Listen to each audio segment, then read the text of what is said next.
Hoje a gente vai fazer mais propriedades envolvendo o núcleo e imagem de uma transformação linear.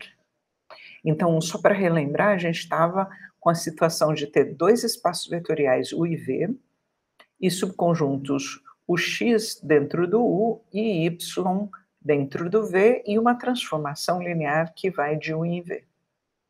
Aí a gente definiu a imagem do x pela transformação t como sendo esse conjunto aqui, ou seja, todos os t de x, cujo xzinho veio do xão. Então, o que a gente tem? O U aqui, e o V aqui, e aí um subconjunto, digamos, subconjunto x, onde eu tenho um xzinho aqui. Esse xzinho, ele é levado pela transformação t, que vai de U até V, ela é transformação linear aqui, no t de x. Então, todos os t de x, cujos xzinhos vieram desse xão, são a imagem do xão pela t, tá? Em particular, eu podia tomar o xão como sendo o próprio U. E aí eu ia denotar a imagem do U como sendo t de U. Tá, a imagem inversa de um subconjunto y do V pela transformação linear t, ela é definida, a gente põe essa notação t menos 1 de y, e ela é definida como sendo esse conjunto. São os carinhas no U que foram levados pela t nesse y. Então, o que a gente tem? Agora vamos fazer o desenho aqui em cima. Suponha que você tem o V aqui e um subconjunto y aqui dentro. E aqui você tem o U. Está indo pela transformação aqui, linear, de U em V. Então, todo mundo aqui, um xzinho aqui, que o t dele cai aqui dentro, é a imagem inversa do y. Então, por exemplo, suponhamos que todo mundo que está nesse conjunto, eu levo na t, cai aqui dentro. Então, todo mundo que foi levado pela t no y, eu vou chamar de imagem inversa do y pela t e ponho essa notação aqui específica. Tá. Daí, o que a gente definiu? A gente definiu o núcleo de uma transformação como sendo todo mundo do espaço U de saída que é levado no zero pela transformação linear. E aí eu chamo de núcleo da transformação linear. E a gente viu que o núcleo de uma transformação linear é um subespaço vetorial do espaço de saída, do U. A gente viu também que se a gente tiver uma transformação linear, então ela é injetora se e somente se o núcleo é só o zero. Ou seja, então, se eu tiver a transformação linear injetora, o único vetor que foi levado no zero é o zero. E, reciprocamente, se eu tiver uma transformação linear que o único vetor que foi levado no zero é o zero, então essa transformação vai ser necessariamente injetora. E a gente viu isso. Bom, agora então a gente tem o teorema mais legal dessa aula, que ele é chamado teorema do núcleo da imagem. E diz que se a gente tiver dois espaços vetoriais, onde a dimensão do espaço de saída, que a gente está considerando aqui o U, é finita, e uma transformação linear, então, que vai do U no V, então a dimensão do U vai ser a soma da dimensão do núcleo com a dimensão da imagem. Lembrando, então, que nesse caso aqui, como o U é subespaço dele mesmo, o T de U é subespaço, portanto, e é subespaço do espaço de chegada, portanto, então eu estou relacionando o núcleo e a imagem com a dimensão do espaço de saída, que é o U. Tá? Ok, então vamos demonstrar. Vamos considerar como sendo P a dimensão do núcleo, que é finita, já que o núcleo está no espaço U que tem dimensão finita. Então, a dimensão de um subespaço do U não pode ultrapassar a dimensão do U, certo?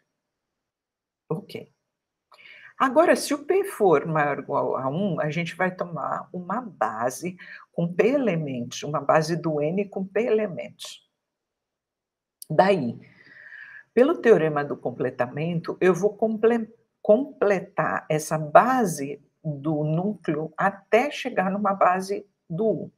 Digamos que eu complete com esses caras verdes aqui, o V1 até o VQ, tá? De forma que o U1 até o UP e depois o V1 até o VQ sejam uma base do U. Se o P for 0, eu vou tomar simplesmente o V1 até o VQ como base do U. E em ambos os casos, o que acontece? Em ambos os casos, a dimensão do U vai ser P, que é a dimensão do núcleo, mais Q, que é o que falta para eu completar aqui a base, tá? Bom, então eu quero mostrar que, na verdade, a dimensão da imagem da transformação é esse Q que está escrito aqui no slide anterior, ó, esse Q aqui, tá? Se a gente mostrar isso, acabou, a gente vai ter essa igualdade aqui. Bom, então vamos mostrar que a dimensão do T de U é Q. Vamos mostrar, então, que, na verdade, se a gente pegar os vetores verdinhos que a gente completou para uma base de U e levar pela transformação até o espaço V, esses T de V1 até T de VQ vão formar uma base do T de U. Então, a gente vai precisar mostrar que esse conjunto aqui é LI e que ele gera o T de U. E daí, automaticamente, ele vai ser uma base e, portanto, a dimensão vai ser Q, porque aqui dentro tem Q elementos, tá? Então, vamos primeiro mostrar que esses vetores são LI. Para mostrar que eles são LI, o que a gente vai fazer?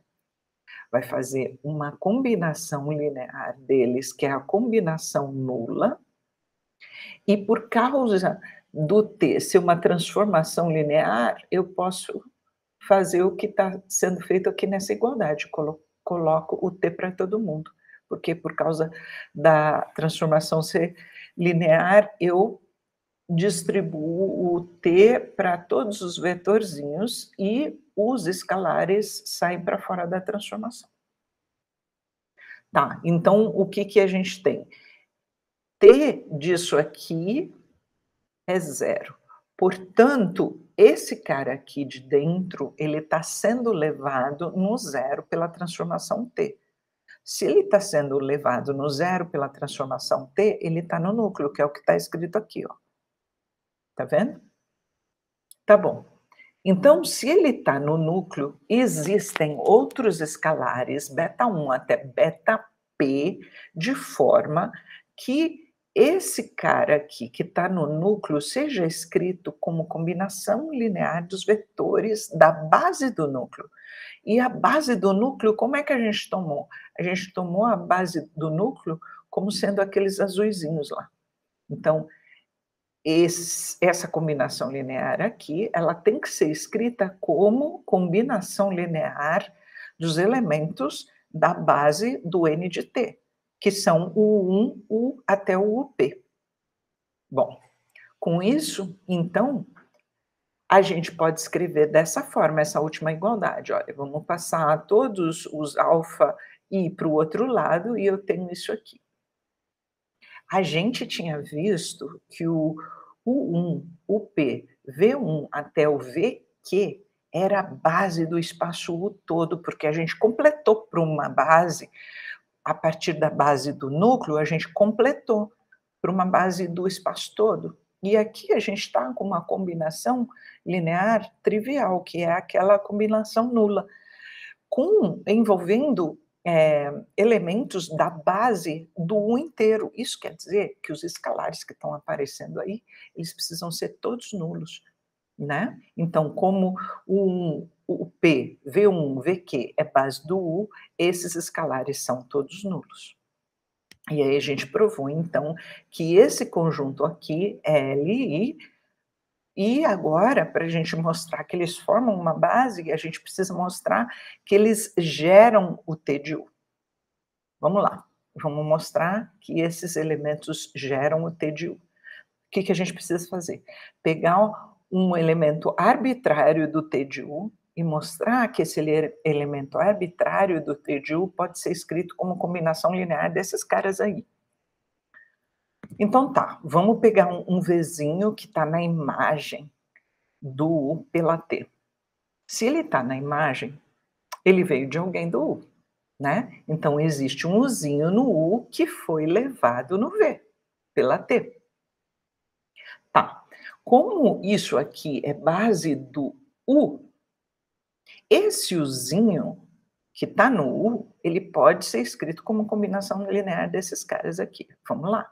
Então, existem escalares alfa1, alfa Q, beta 1 e beta P, de forma que, só que aqui é P, né, pessoal? P, e aqui é Q, tá trocado, de forma que eu escreva o U como combinação linear desses caras aqui, certo? Já que ele pertence ao U. Ok. Daí eu vou aplicar, eu sei que o V é o T de U, tá aqui, ó. Eu vou aplicar T desse lado e T desse lado. T de tudo isso aqui, ó. Até aqui, ó. T de tudo isso. Só que a gente sabe que a transformação é linear, então eu vou poder colocar o T para cada vetor e tirar os escalares para fora, tá?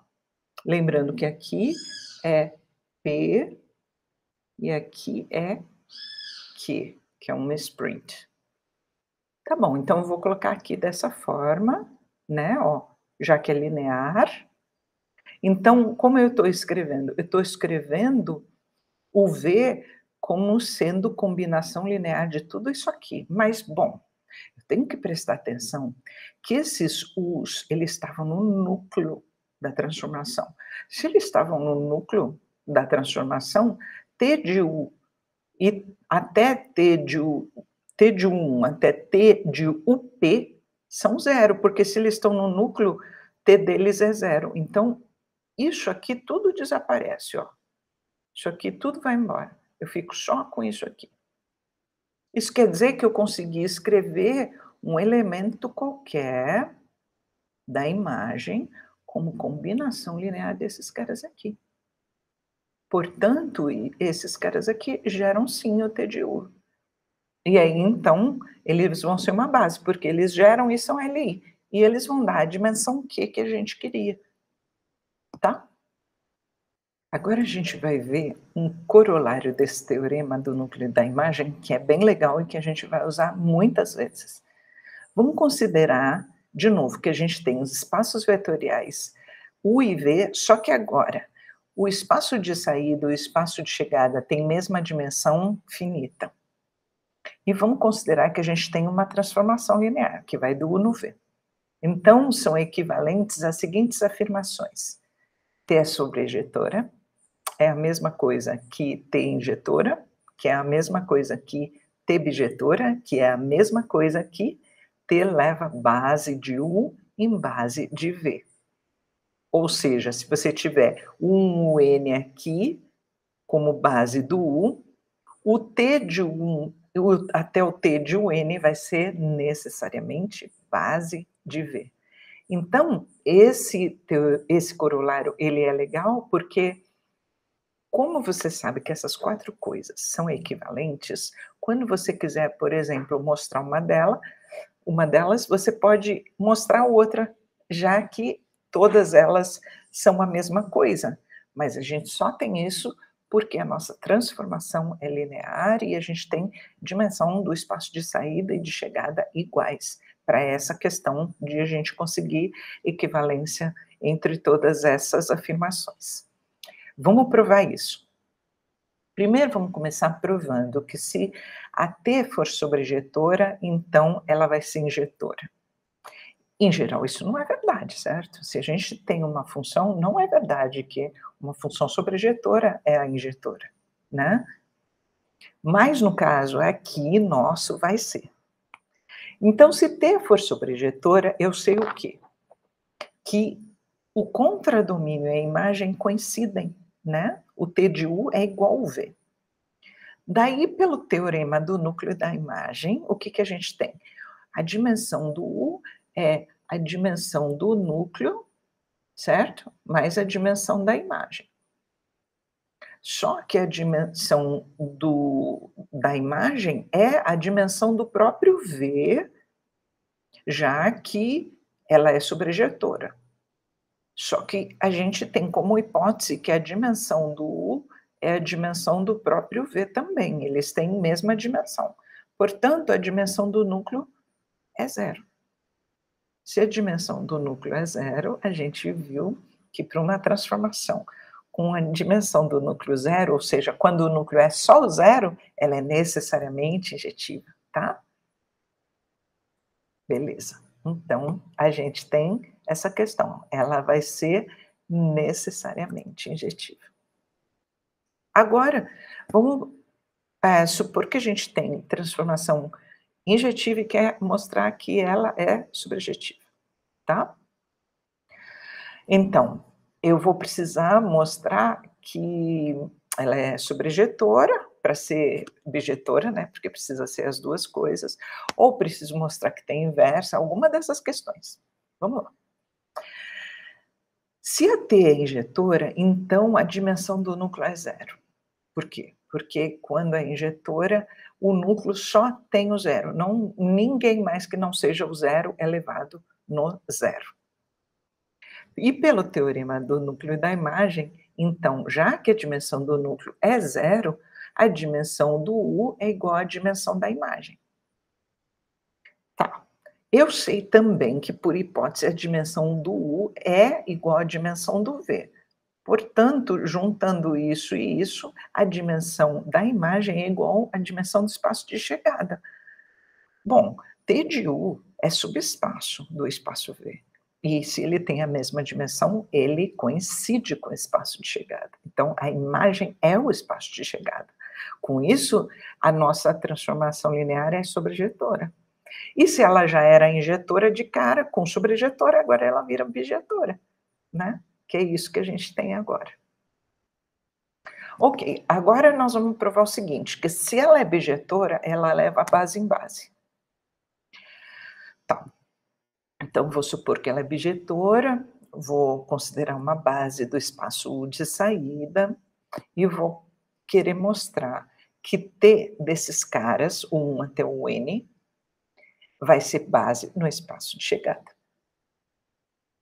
Eu preciso mostrar que eles são LI e que eles geram um espaço, tá? Que eles geram o espaço todo, tá? No espaço de chegada.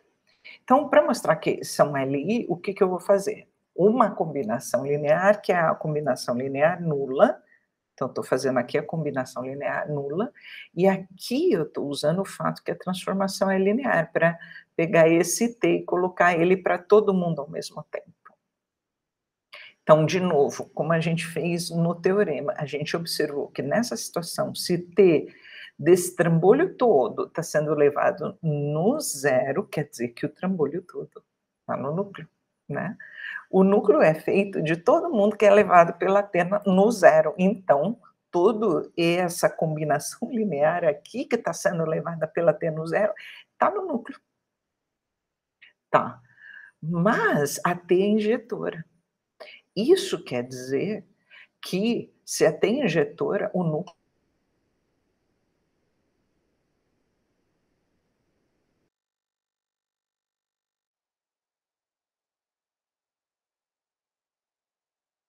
só tem o zero. Se só tem o zero, isso aqui só pode ser zero. Bom, se isso, então, eles formam até o N, eles formam uma base do núcleo. Portanto, quando eu tenho essa combinação linear nula, esses coeficientes vão ter que ser necessariamente zero. Então, esses coeficientes α1 e φn sendo necessariamente zero, vão dar o fato desses vetores serem LI, porque afinal de contas esses caras aqui, ó, tem que ser necessariamente zeros nessa combinação linear nula.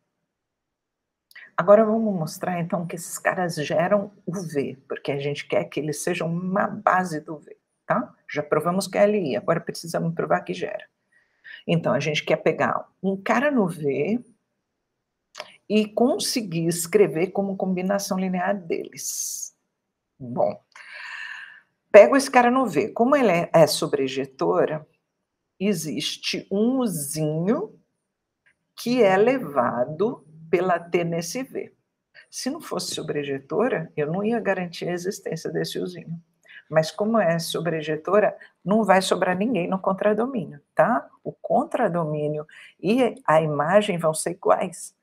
Então, alguém no contradomínio tem que ter vindo de alguém do U, pela T. Ok, vamos escrever esse Uzinho como sendo combinação linear da base do Uzão aqui, ó. Então, o que a gente tem? Quando a gente aplicar o T, o V é T de U e vai ser T de todo mundo aqui. E a gente pode distribuir esse T aqui, porque ele é uma transformação linear. Então, eu posso distribuir e tirar esses escalares para fora, que é o que a gente está escrevendo aqui. Ou seja, então, repara que eu consegui escrever, sim, esse Vzinho que foi dado arbitrário no V, como combinação linear desses caras aqui, ó, que são esses. Portanto, eles geram o espaço V. E aí a gente, então, mostrou que leva base em base. Agora, a gente vai supor que o T leva a base do U em base do V, e queremos mostrar que é sobrejetora. Então, vamos lá. Pego uma base do U, e aí, por hipótese, isso aqui é base do V. Bem, então, se eu pegar, como é base do V, qualquer cara que eu pegar no V pode ser escrito como combinação linear desses caras, certo? Que eu também posso escrever, por causa da minha transformação ser linear, eu posso pôr o T assim, em evidência, tá? E esse cara todo aqui é o meu, algum U que está no Uzinho, que está no Uzão, tá? É um Uzinho que é combinação linear dos vetores da base do Uzão. Então, isso aqui é um elemento do Uzão.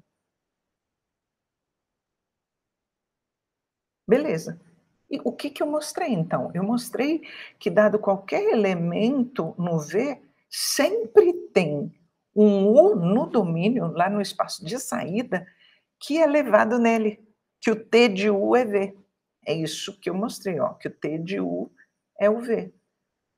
Portanto, é sobrejetora. Tá? Agora eu vou voltar para trás dos slides para vocês perceberem uma coisa que foi demonstrada aqui.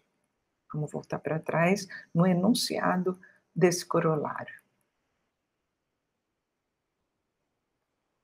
Aqui. Para a gente mostrar que essas coisas são equivalentes, a gente precisa mostrar que uma implica a outra, e é C e somente C. Só que sempre existe uma forma mais econômica da gente fazer isso. Na nossa demonstração, o que a gente está demonstrando? Que essa bolinha aqui implica essa, que essa implica essa, que essa implica essa, e essa implica essa. Portanto, a gente fechou um ciclo de mostrar que uma implica a outra, que uma implica a outra, tá? Então, é o jeito mais econômico para a gente não ter que fazer implicações ida e volta, 2 a 2, dessas 4 afirmações. Ok, vamos para frente. Vamos voltar lá, a gente já tinha terminado, portanto, essa demonstração, e vamos ver um exemplo.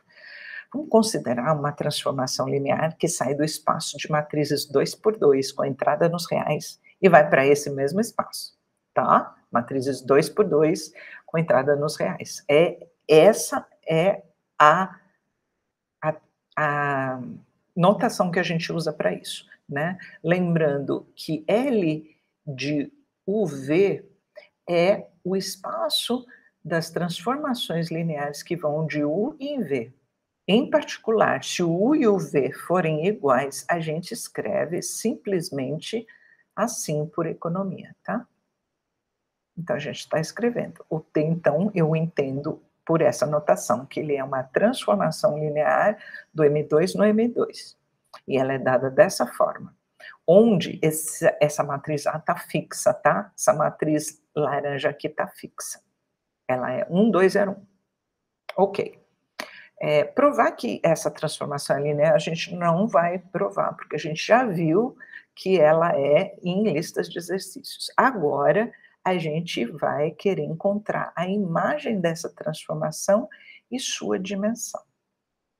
Bom, vocês lembram na aula passada que a gente fez? A gente mostrou qual era o núcleo dessa transformação.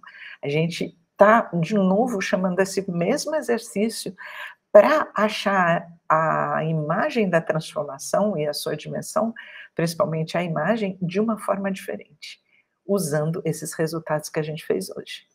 Então tá, vimos na aula anterior que essa base B1 aí é uma base do núcleo. Eu estou trazendo aquele resultado para cá. Ok, B1 eu vou completar a uma base B do M2, tá? Digamos essa daqui, por exemplo. Então, eu vou olhar que essas matrizes aqui, elas sejam LI, como elas estão em número de 4, que é a dimensão do espaço M2, já vai dar uma base do M2, tá? Ok.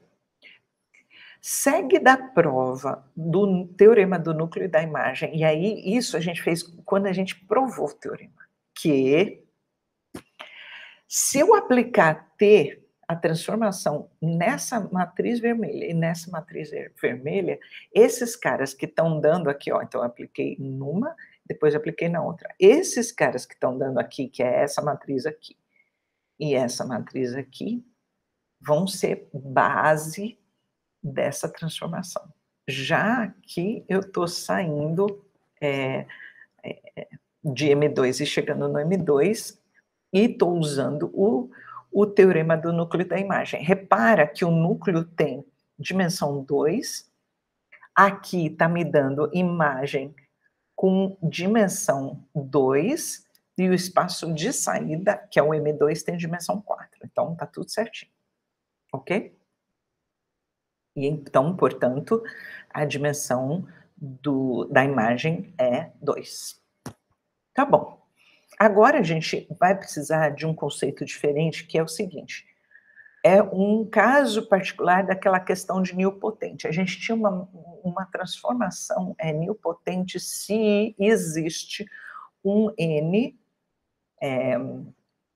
inteiro positivo, de forma que t elevado a n é t para algum n, certo? Aqui a gente tem uma questão mais particular, que a gente vai chamar a transformação linear de um espaço nele mesmo, do U no U, de idempotente, se T composta com T for a própria T, tá? Então, esse T2 é T bola T. Exemplo, a identidade, ela é claramente idempotente, porque ela leva um vetor nele mesmo, e se você aplicar de novo, ele vai continuar levando nele mesmo, né? Então, t quadrado aqui, no caso nosso, o t igual a i, e quadrado é i. Essa daqui também, ela é idempotente. Por exemplo, você vai fazer o t de x0, né? O t de x0. Ah, eu já posso fazer o seguinte, já posso fazer aqui mesmo, olha. Eu vou aplicar t de novo. Aplicar t de novo aqui. T bola t de xy vai ser, vou aplicar t aqui. Quanto é o t de x0? A transformação mantém a primeira coordenada e na segunda coordenada ela zera. Quando eu aplicar t aqui, isso aqui vai dar o quê? x0. x0. Mas x0 é igual a t de xy. T de xy.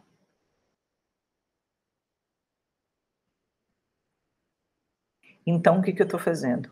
O t bola t, que é o t quadrado aqui, ó, de xy, é igual a t de xy. Isso para todo xy. Se vale para todo xy, o t quadrado é igual a t. Essa transformação também é idempotente, tá? Que é o que está escrito aqui. Ok, então a gente tem uma proposição que é o seguinte: se a gente tiver uma transformação que é idempotente, e essa transformação vai de um espaço nele mesmo, então o U pode ser escrito como soma direta do núcleo e da imagem, tá? O que é soma direta? Você pode escrever como soma, ou seja, qualquer vetor do U é escrito como soma de um vetor da imagem com um vetor do núcleo, e além disso, a intersecção da imagem com o núcleo é só o vetor nulo, tá? Vamos lá. Qualquer U do U, por causa da gente ter a transformação que vai do espaço nele mesmo, então eu posso escrever o U como sendo dessa forma, tá? Aqui eu somei e subtraí o T de 1. Agora eu observo o seguinte: o T de U, ele está na imagem, que é esse aqui. E nós vamos observar que esse aqui está no núcleo. Então, eu estou conseguindo escrever um Uzinho daqui como um T de U que está na imagem, um T de Uzinho aqui, e um U menos T de U que está no núcleo. Então, eu vou falar que esse aqui está no núcleo, esse T de U está claramente na imagem, certo? Daí eu consegui escrever um Uzinho qualquer como soma de um cara do T de U com um cara do núcleo, e, portanto, os caras vão estar escritos do U como soma desses dois espaços. Vai faltar eu mostrar que a intersecção deles é só o vetor zero para eu mostrar que é soma direta. Tá bom. Então, quando eu aplicar T nesse cara daqui, ó, T desse cara daqui, vai dar, por causa da transformação ser linear, T de U e T aplicado em T de U, que é T2, tá? Então fica T de 1 menos T2. Só que o T2 não é T, por causa de ser idempotente. Então vai ficar T de 1 menos T de U, que é zero. Ou seja, o T está levando essa coisa daqui no zero. Quer dizer que essa coisa daqui está no núcleo. Isso aqui está no núcleo, porque se ele for levado no zero, ele tem que estar no núcleo, tá? Então, isso aqui está no núcleo. Isso aqui está na imagem. Consegui escrever um cara qualquer do U como soma de um cara da imagem com um cara do núcleo. Beleza? Tá. Agora, a gente vai mostrar que a intersecção é zero. Só o vetor nulo. Então, eu vou pegar um elemento na intersecção, quero mostrar que esse U é o vetor nulo. Se ele está na intersecção, ele está num e está no outro espaço, certo? Ele está no T de U e ele está no N de T. Então, se ele está no T de U, se ele está na imagem, ele é T de alguém, de um Vzinho que veio do U. E se ele está no núcleo, T dele é zero. Essas duas coisas têm que estar satisfeitas ao mesmo tempo. Mas a gente sabe que a transformação é idempotente. Portanto, T igual a T2. Então, eu vou poder escrever o U como T de U, que eu estou trazendo essa igualdade para cá.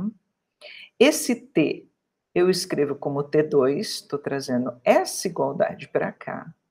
E o T2 eu vou escrever assim, né? T bola T, que é isso. E aí, esse T de V, ele não é o Uzinho, ó, aqui. Eu estou trazendo de novo essa igualdade aqui. E o T de U não é zero? Pronto, então eu mostrei que o U tem que ser necessariamente zero. Portanto, a intersecção desses dois subespaços é só o vetor nulo, e aí vai dar a minha soma direta, tá? E a gente acaba essa aula.